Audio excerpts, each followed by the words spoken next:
And with sullen policemen on the streets keeping blacks in their places, the South, until recently, certainly remained a white man's country. The streets with all the visible signs of segregation, where you could go if you were black and where you couldn't. When it came to place of work, segregation was equally rigid, no matter how pressing your need.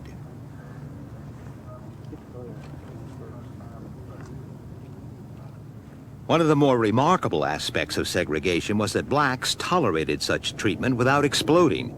They had to travel at the back of the bus, and if it was full and the front was empty, tough luck.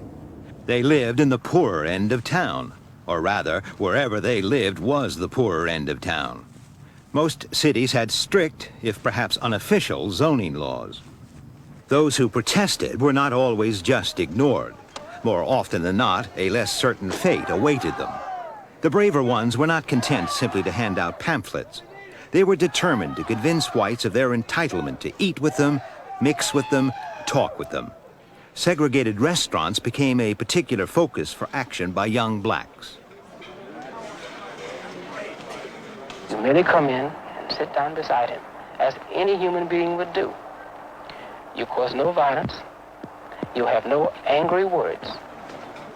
Those who tried it had to endure not only angry words, not only being ignored when it came to trying to order food, but also indignity and humiliation, and often violence.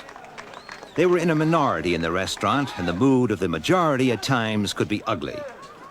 Such scenes are difficult for today's generations of black and white to appreciate. They help to understand why some young Negroes were angry and bitter. The white police invariably considered such action by blacks as provocative.